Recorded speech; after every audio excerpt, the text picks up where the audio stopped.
Fluency is not intelligence. These systems that sound incredibly convincing, but sounding right is not the same as being mechanistically correct. In science and healthcare, the field where I come from, being approximately right can be incredibly dangerous for obvious reasons. A fluent model can produce a beautiful explanation of a disease pathway that doesn't actually exist biologically. I mean, how many of us have typed a prompt into ChatGPT and have it spit something out that sounds great, and we even find ourselves convinced that this is correct without even thinking to do some research and a little bit of digging. Real progress in AI for science isn't about generating better summaries.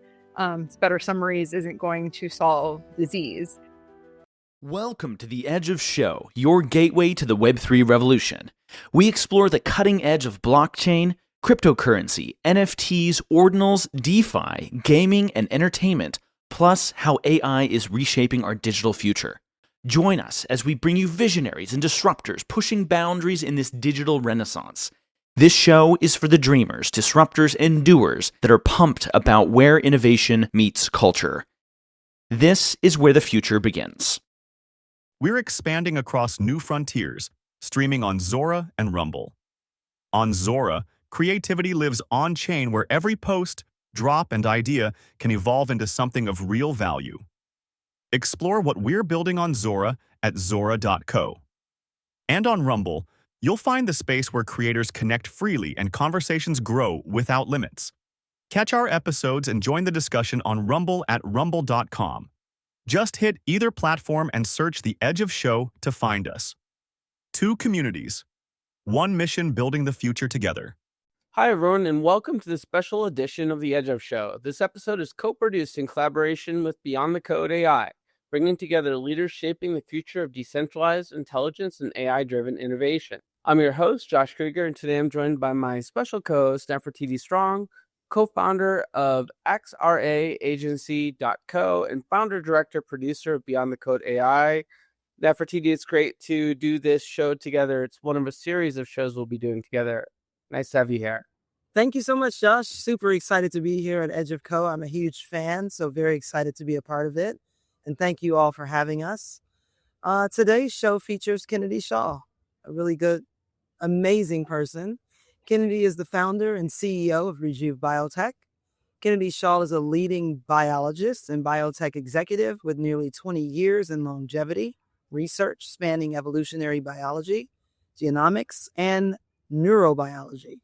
Her work spans genetic aging pathways, cognitive enhancing compounds, and disease models.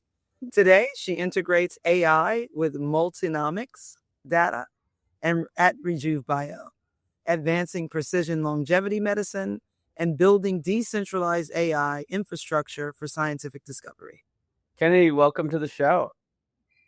Thank you so much for having me. It's really an honor to be here.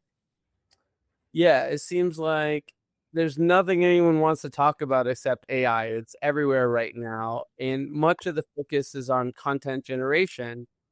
From your perspective, what's being misunderstood about real AI progress and how it applies to science and healthcare? What's being misunderstood, in my opinion, in AI as it's applied to science and healthcare is that fluency is not intelligence. We built these systems that sound incredibly convincing, but sounding right is not the same as being mechanistically correct. In science and healthcare, the field where I come from, being approximately right can be incredibly dangerous for obvious reasons. A fluent model can produce a beautiful explanation of a disease pathway that doesn't actually exist biologically. I mean, how many of us have typed a prompt into ChatGPT and have it spit something out that sounds great, and we even find ourselves convinced that this is correct without even thinking to do some research and a little bit of digging. But if we bother to do that, we actually find out that it's full of crap. Real progress in AI for science isn't about generating better summaries. Better summaries isn't going to solve disease. But structured reasoning over multimodal biological data, genomics, transcriptomics, proteomics, phenotypes, all the omics, and identifying causal structure and not just pattern similarities. I think we're overvaluing fluency over understanding in this regard. And I think we should be rethinking the assumption that bigger models, like just scaling these neural nets forever and ever, will automatically translate into better biomedical insight. So in biology, like correctness beats creativity every time, in my opinion. So That makes sense. So I'm a biohacker, I guess. I'm using peptides, and I just got stem cells and exosomes implanted into my body. And I definitely did a lot of research using AI. Was that a bad idea? Because it did convince me to become a human experiment for the last 3 months. um, did you consult with a physician first? I did. I took like a Okay. hyper approach, but I definitely leaned forward after sort of a lot of introspective conversations with AI. Okay. I mean, there is definitely, a right way and a wrong way to use AI. You can feed back research that you find back into it. And as the models have gotten better, they do have the capacity to remember. And I mean, as long as you are, consulting with somebody who has actually studied medicine before you do this stuff, you know, then yeah, I mean, just don't be stupid about it. I mean, Yeah, unfortunately, yeah, I didn't order the stem cells and implant them myself, and I didn't have great, need the great, yeah.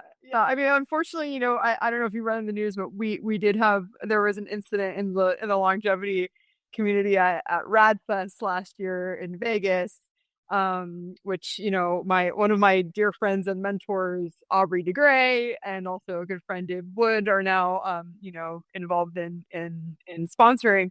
Last year in Vegas, they had like an on-site clinic where there was a doctor who did inject two people with peptides that were unnamed and untested.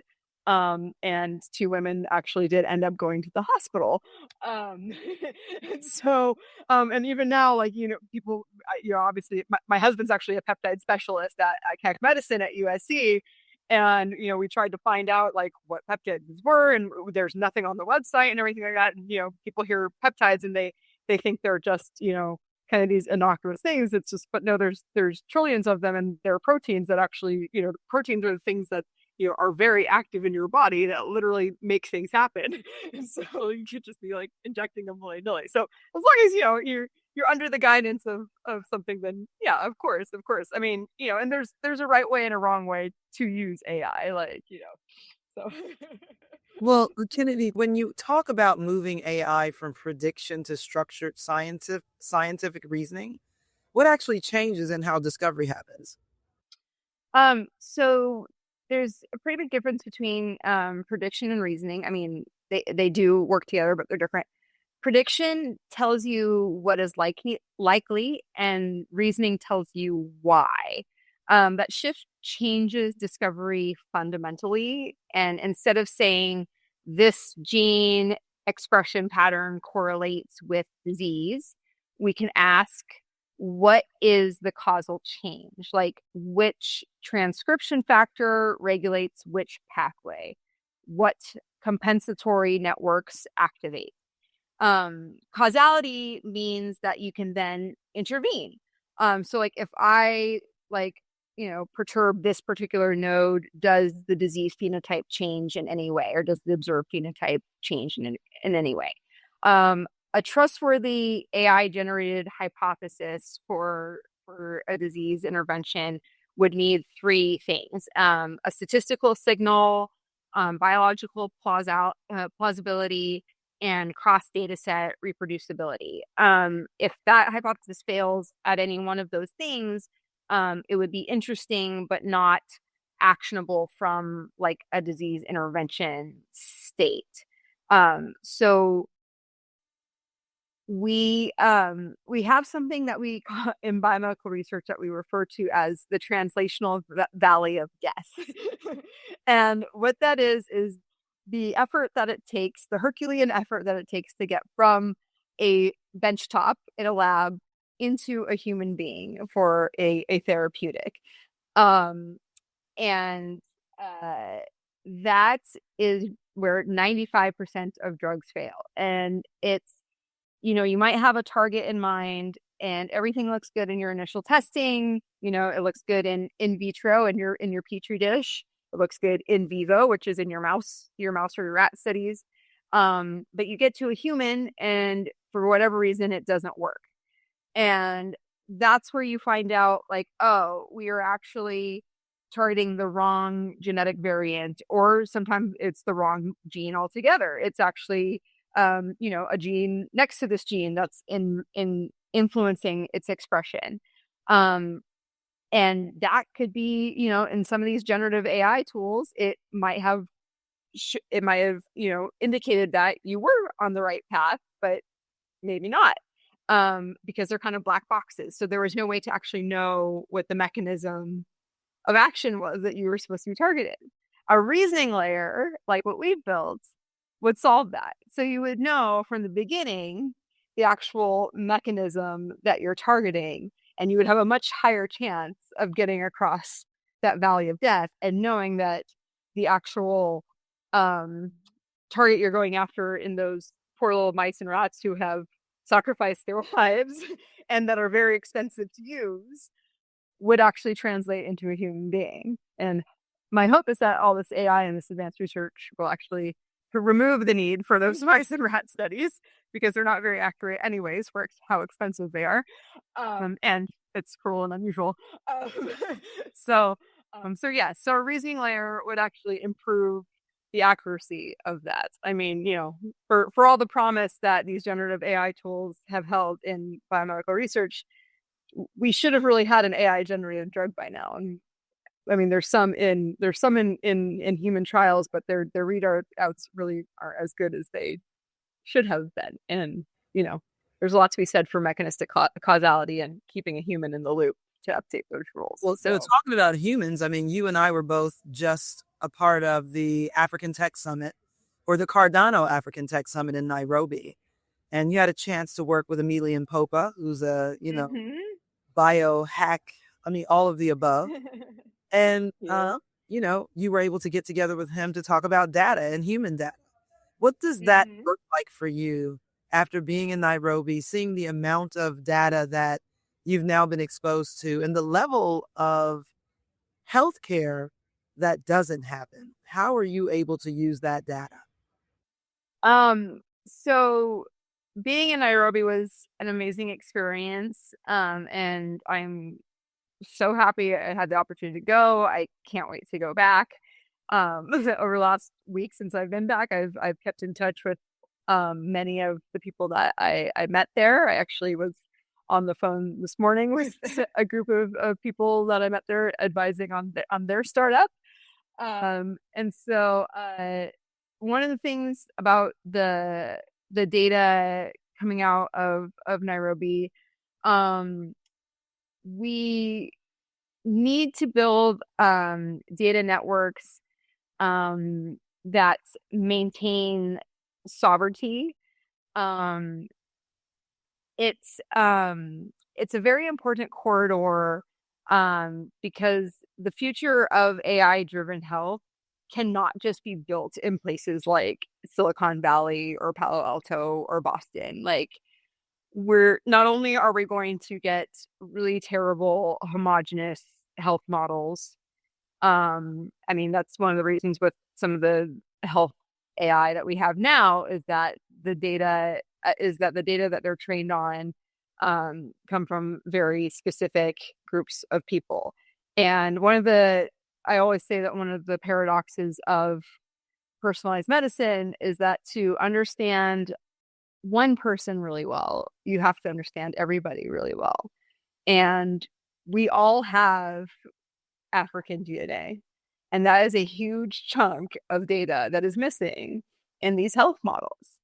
But of course, we need to have a solution where the data can stay local to these governments and to these people, and it can stay sovereign, but the learning can be shared and the learning can travel. And there is a really amazing thing happening in places like Nairobi and around Africa. They are building digital rails faster than many legacy systems. And decentralized identity, mobile first healthcare, and open data networks have a really good chance to mature there. And they have this kind of ability to potentially leapfrog this institutional inertia we see in the US and Europe. And so they really could lead the charge to, something like a blockchain based soul-bound token, like EHR system of like health data that follows you everywhere, that you can, contribute your data to research and be incentivized to do that through, profit sharing for, the creation of blockbuster therapeutics that are then created, or some share of IP or what have you. And also keeping all of your health data in one place, which, I mean, for anybody who's ever had to like take care of like an elderly parent or somebody and has had to go across town to like different doctors and collect all their stuff and put it all together, I mean, that would be amazing. And that's something that like a place like Nairobi, who's already like has all this like digital infrastructure like already down and growing, and has the mobile like, you know, stuff on hand, like something like that could really really explode there, and they could lead the rest of the world in that system. That's a pretty incredible opportunity I wasn't aware of until you shared it with me. I didn't have the luxury of going to Nairobi. I wanted to be there with you guys, but It was awesome. But yeah, I mean, that's been a conversation since I started the show in 2021, in terms of, and before that, in terms of what could be done with on-chain health records, right? And I guess I've always felt like the regulatory climate in most of the world is not conducive to this possibility. Are you, just to clarify, are you saying that that the government is supportive of this type of idea as well? Because that feels pretty essential for this to happen. In Nairobi, I actually don't know much about the government support for this. I wouldn't be surprised if they were. Neff, do you know much about how the government? I would say that things are evolving, and Uh-huh. when you look at the regulatory changes that are happening, even in Accra. I mean, Accra, there was a law that was just passed whereby cryptocurrency is no longer illegal. So I think what's happening in Africa, especially in what they're calling the Silicon Valley of Africa, the United Nations is there now, more prominent. They've been there, but they're more prominent. I think people are waking up to understanding that Africa is not a place that's just been discovered. It's a place that has functioned. It has loads of scientists and scientific discoveries, including a lot of architectural discoveries. And then when you look at crypto and all of the companies that have come out of Africa, like Kennedy and like all of these different, developers, M-Pesa, for example, that trades more than, actual whole countries in a day. I think things are evolving, and I think it's people like us that get there, get on the ground. It's shows like Edge of Co that give us the outlet to allow people to understand exactly what's going on in these regions. So governments will catch up if they aren't already in progress. That makes, yeah. I mean, I'm always gonna be cautiously optimistic when it comes to conversations like this, because I didn't think this idea of like titles on the blockchain was going to actually happen, and the California DMV did it. So things are progressing, and these stories are happening every day. They're not in the headlines, so to speak, which is why we're having a show like this, and appreciate your time. Going back to the conversation around AI and actual medical advice and personalized medicine, there's obviously the risk with AI of scaling errors that do occur based on, for example, the data gap you mentioned. I wasn't aware that all this data around African DNA wasn't readily accessible. So I guess the question in my mind is, what is it going to take, and in terms of effort and time and collaboration, to build trustworthy scientific systems, not just models that say cool things? Yeah, so that is a big issue. AI can be, science itself has a self-correcting nature, um people, scientists, there's been time for we get kind of lambasted for, having scientific opinions, but a good scientist, like, will change their opinion in light of new evidence, and be self-correcting. But AI has a tendency to amplify error. And so to build a trustworthy AI system, you generally need three things. You need structure, constraints, and you need adversarial validation. So you need, validation against things that don't necessarily agree with what you're trying to prove. And most teams cut corners in three different places. They train on noisy or biased data sets. Like a lot of like AI health systems right now are trained off of like NHANES or UK Biobank and stuff like that. I mean, it completely cuts out a lot of the global south. So you have to take your AI health advice right now with a lot of grain of salt. They don't separate training and evaluation domains properly. They don't validate against experimental ground truth. So like your Gen AI systems that are trying to do science, there really isn't a mechanism for them to iterate along with a scientist in like real-time wet lab experiments. Like it can't really do that. So our internal bar at Rejuve Biotech is kind of simple. It's like, would we kind of ask this question, would we spend real lab money testing this hypothesis? And if the answer is no, it doesn't leave the system. And so trustworthy systems aren't built by, like I said, scaling neural nets forever. They're built by constraining them with biology. And so, we've built like our platform's a reasoning system. Like the LLM that we use is really just a chat interface. It's a secretary. You can use it to ask questions about the graphs that we produce with our reasoning system. And so, that allows the scientist to iterate on hypothesis, go back to their bench, do their experiments, put the information back in, rerun the system, see if it comes back out with any more additional information on the mechanism of action. Has it updated its opinion in light of this new evidence? It also generates reports. It's not a black box. It doesn't just spit out random rankings with no explanation for why it thinks the way that it does.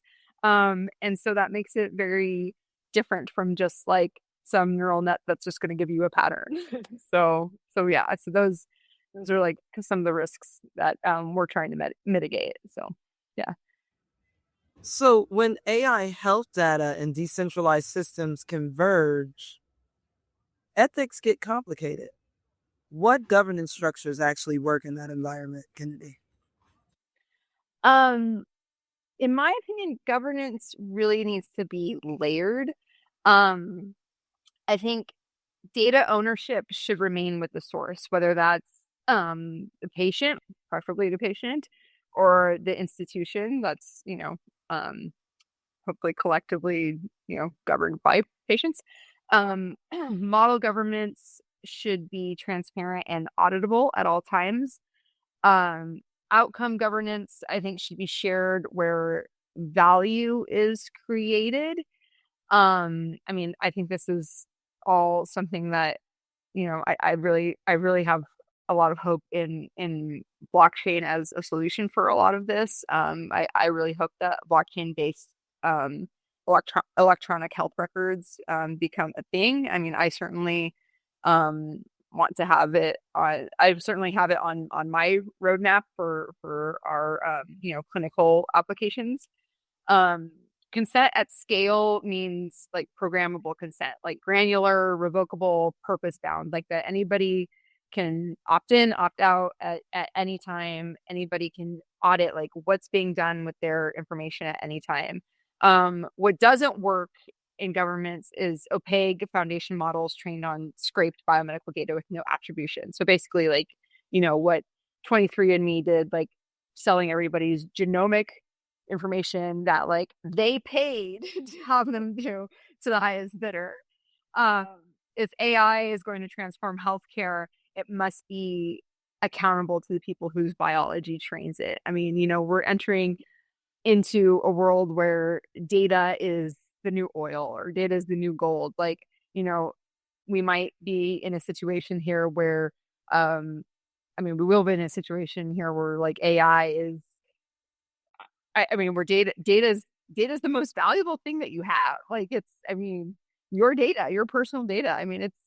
It's hugely valuable. Somebody just asked me the other, yeah, because I have one of my partners and I were putting together like a bio performance platform for athletes, and he was trying to do like the valuation of the company and stuff, and he's like, I'm trying to put a number on bio data, like how valuable do you think it is? I'm like, it's priceless.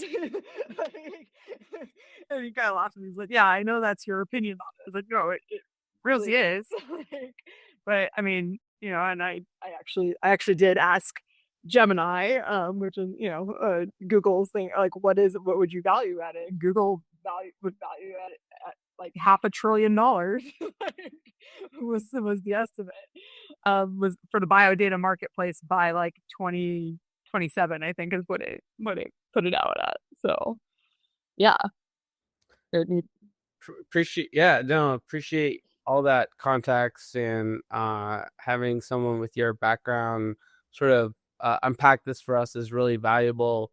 We've been talking about sort of the problems with sort of centralized healthcare data and the challenges of sort of getting decentralized data to become a reality. There's political silos and other regulatory complexity. Why does decentralized infrastructure matter in a practical way to the future of modern medicine? I really don't think healthcare data should live in one place. A really big bottleneck isn't model performance, it's data access and trust. Hospitals don't want to surrender control, and patients don't want their data extracted without benefit. Countries don't want biological sovereignty to be compromised. Decentralized infrastructure allows computation without centralization. So like I said earlier, like the data can stay local to the location, and the learning can travel. So you can collaborate on insights without pooling raw data. So there's even like techniques, there's fully homeomorphic encryption. So all the data, can stay encrypted, and, people around the world can still compute on it, can still do research. On blockchain, exactly what's been done with that data, where it's gone. And so people can be incentivized or compensated for the use of that data. Researchers can even contribute their research and have maybe a share in IP on what's been created with their research, and as far as like therapeutic development or what have you. They can track it down when time comes for patents to be issued, or whatnot. And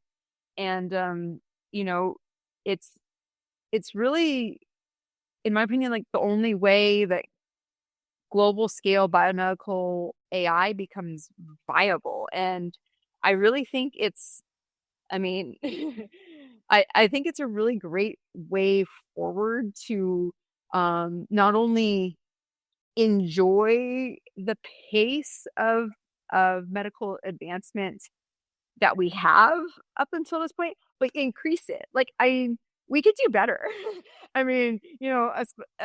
Especially, we're all I think we're all, you're American, right, Josh? Like we're all American. Or are you Canadian? We're American. Yeah, Right? I'm Yeah. American. I haven't Yeah.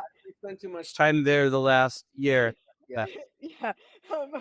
So I mean, we've had a lot of medical advancements in this country. We've funded a lot of medical advancements around the world and stuff, but sadly, you know, that system's been gutted over the last couple of years and stuff, and we're at a crux here where a lot of that is being taken away and stuff. But if we have like a new system of decentralized incentivized research around the world, and we become global citizens in this regard and global researchers and stuff, like we could actually move a lot faster and we can solve a lot of these problems a lot faster.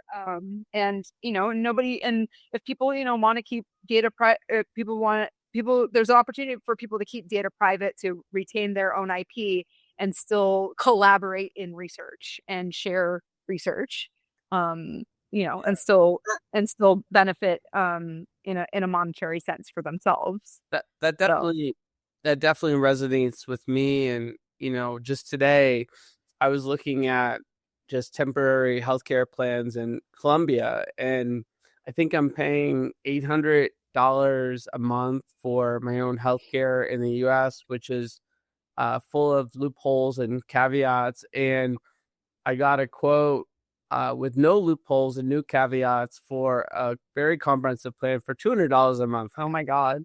And I was just like, it created a moment of pause and reflection with what is going on. And I have to say the quality of healthcare in Colombia that I've received is very high. The educational standards are very high. The sophistication of doctors and their due diligence is very high. So it's just an interesting moment we have, where I think this idea that you shared earlier on the show about how we can incentivize data sharing by rewarding individuals. I remember at ETH Denver last year, a company that was letting you swab your DNA and sort of had a whole model for, sharing your DNA in an encrypted, sort of anonymous way, but still getting rewarded for sharing, with the scientific community. And I do hope projects like this succeed for the betterment of the quality of data, and to sort of support the Own Your Data movement, which of course folks like Brittany Kaiser have been Mm-hmm. voting for a very long time. So Mm-hmm. yeah, so a lot to think about there. Mm-hmm. Yeah, it's interesting because a lot of companies say they're building platforms, but they're really building apps, right? We've all experienced that. I would love to know, Kennedy, where Rejuve is placing its bet in the stack. Yeah, that's a great question. Apps solve use cases and platforms shape ecosystems. That's kind of the way that I see it. Rejuve Biotech, I'd like to say that we are placing our bets at the infrastructure layer. Structured biological reasoning, multimodal data integration, hypothesis validation systems. Infrastructure is defensible because it becomes embedded in workflows, it compounds. Ecosystem growth happens when researchers, clinicians, and partners can build on top of your system and not just consume it. So we sort of become like, the bedrock, and handing people like the great picks and shovels too. Um, if you're just wrapping an LLM in a user interface, you don't have a platform. You have a feature. And we are actively working as the infrastructure layer for not only our AI co-scientists, but several other partners. So like I mentioned earlier, we have a bioperformance athlete optimization um, uh, uh, partnership with a company called Just Keep Going with my friend Kevin Fry, that we're piloting through several African countries. We met with the Kenyan Olympic Committee while I was there last week. I'll be meeting with the Ethiopian Olympic Committee when I'm there in a couple of weeks. piloting it in some of their high performance athletic facilities for their Olympic teams. And so that will provide an infrastructure layer for some of their athletes to optimize their training. We're working with another company called Alice, which will be a clinical application for longevity clinics to start, but all other clinics and by applying providing their AI infrastructure and biological age calculation for their clinics clinical decision support. So I mean, and we do also have a gifted UI developer for our team as well. So it does work well, but we are much more focused on providing good reasoning infrastructure and not just another LLM, so that people can actually have infrastructure that delivers mechanistic causality and not just more patterns. So yeah. So let's dig into these models a little bit more and how they predict the accuracy of therapeutic remedies and lifespan, and how these hypotheses essentially translate to the real world. Is there a really high degree of accuracy at this moment, or are there impediments there? So like the big key to that is, of course, translation. And biology by its nature is pretty non-linear.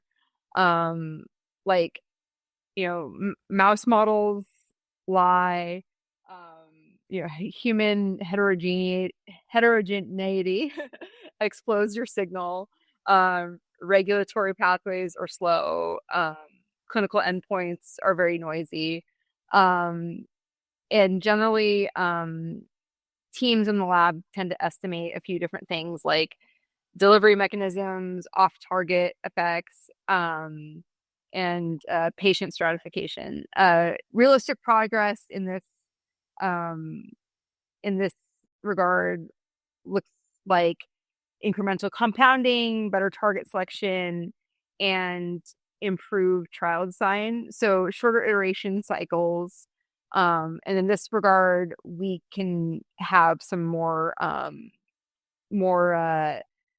informed AI models. So for we also have an issue where translating this into actual health span therapies, especially in regulation, um, uh, getting aging designated as a disease has been difficult. And so, because this, we don't like to treat things, we don't like to treat things in advance, like before they happen. We like to treat symptoms that while we're already sick, which is sort of a problem. And aging tends to really be preventative healthcare. So those are sort of some problems with like the system where it sort of tends to break. So Kennedy, if we zoom out to like 2050, Mhm. what do you hope we've built so longevity isn't just a luxury? And what will we regret if we don't act differently now? By 2050, I really hope that longevity isn't a concierge service for the wealthy. That's like number one. I hope that we have open biological knowledge networks, privacy preserving global health data collaboration, AI systems that explain themselves, that aren't black boxes. I hope that we have therapies that are priced for planetary scale, that are accessible for everybody. If we don't act now, I think that we risk building extraordinary tools that only serve a fraction of humanity, and that the divide will just get bigger. I mean, if we even, survive to see that happen. The principle that must survive the hype cycles is this: intelligence should expand human capability and not concentrate power. responsible abundance in healthcare means more life, more function, and more access, not just more valuation. Health health should be a human right. It shouldn't be a privilege. Like, I mean, it's as simple as that. Like, we all deserve to live long, healthy lives. Like, it's that simple. Yeah, that's very well said. And I would include mental health in that sort of conversation. Oh yeah. One of the earliest guests on our show related to AI was Ria, a mental health android, humanoid robot, helping sort of therapists deal with patients, or mainly students and seniors in difficult situations. And I feel like mental health is an area where AI can really create massive breakthroughs, where there's this, you know, I guess I would call it a stigma attached to seeing a real therapist, a human therapist that you don't have with AI. So I do hope that as we progress with advancement of AI, that mental health doesn't get lost in the shuffle, because we're all going through major life changes with AI, and mental health to deal with this shifting society becomes critical. Mm-hmm. With that said, let's sort of close out this part of the conversation by just getting a little bit of an update from you on Rejuve and what your plans are for 2026 and beyond. Well, for 2026, we are launching our AI co-scientists. So we have that will be available for benchtop researchers. We have several LOIs signed with various research institutions around the world, and here in California, also in Europe, in Copenhagen and Germany, and some biotech companies as well. We'll be piloting that for us, which is really exciting. We'll be using our reasoning layer is built on pretty novel neurosymbolic architecture, which is really, really exciting. Like I've alluded to several times throughout this podcast, it's brand new AI architecture. It's not just neural nets stacked on top of each other. Our neural net is our user interface. It's our secretary. It doesn't do any of the actual any of the actual science. And so it's really, really exciting. And some of our preliminary experiments that we've done and have produced some really, really exciting results. And we're really, really happy to share it with the world. We've also been partnering with the two companies I mentioned, and we will be heading into clinics here, like probably early Q2. We have clinics signed up to pilot the Alice product, and so that will be putting us in some revenue generating territory, which will be really exciting. And yeah, so and we will be continuing to fundraise.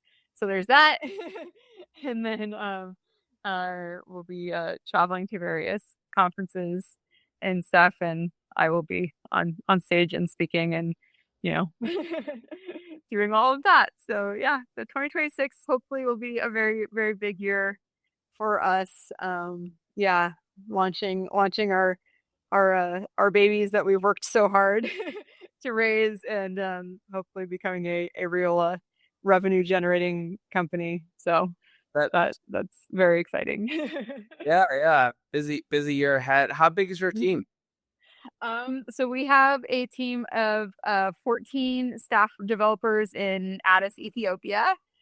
And then my executive and leadership team, there's about another 12 of us.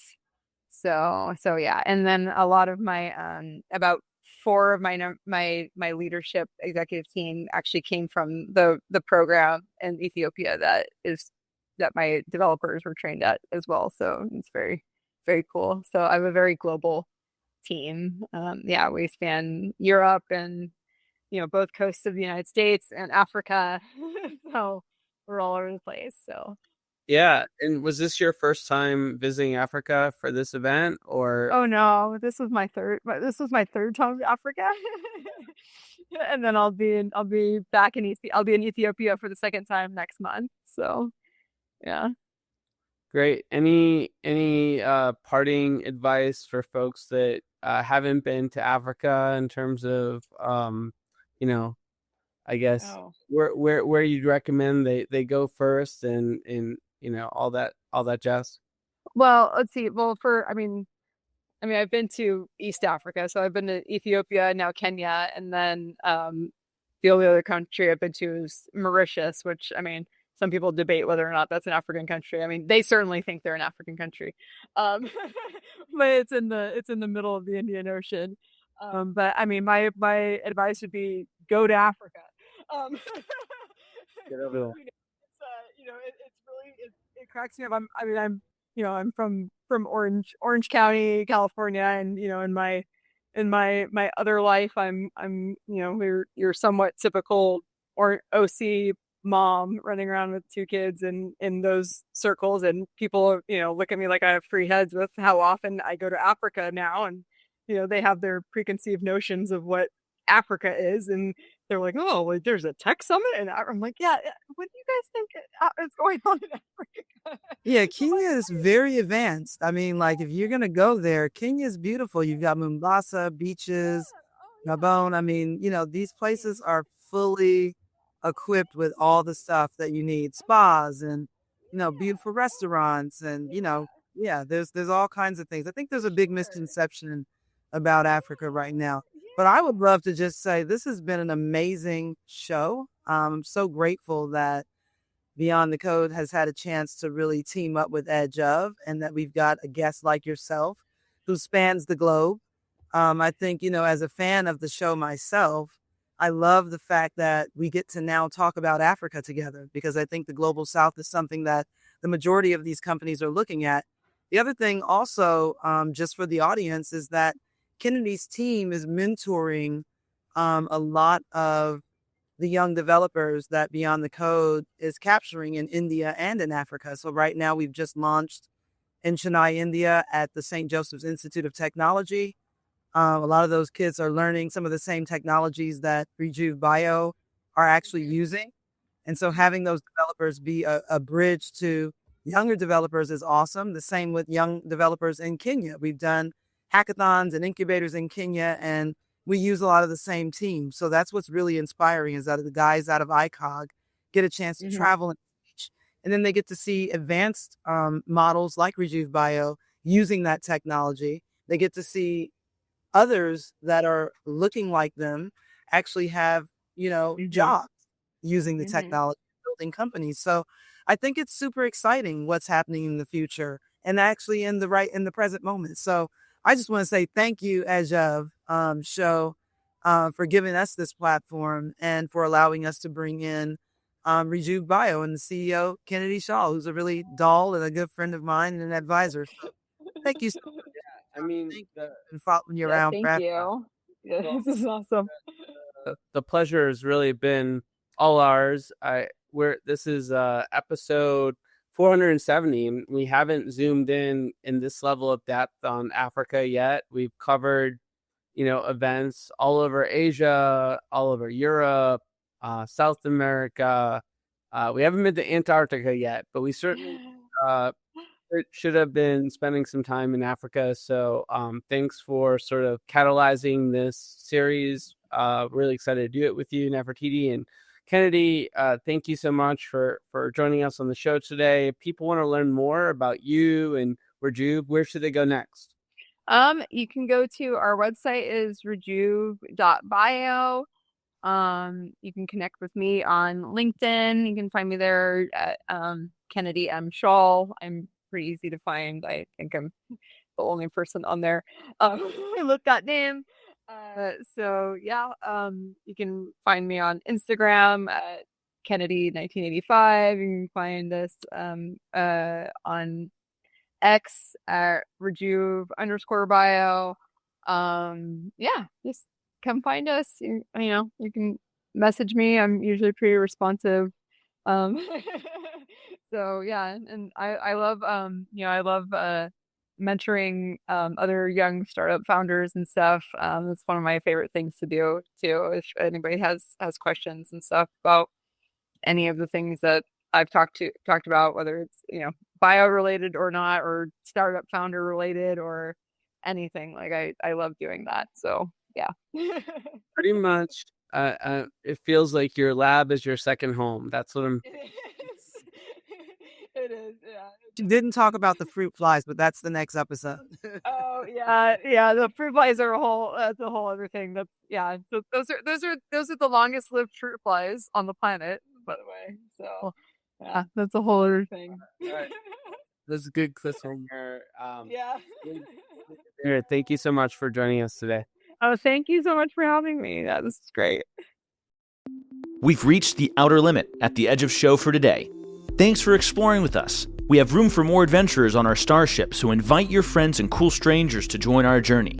If you're among the hundreds of thousands following us on Spotify, iTunes, iHeartRadio, or watching us on Myco or YouTube, please hit that subscribe button, rate us, and make an awesome comment too. And don't forget to pass this episode along to a friend or two who would benefit from it.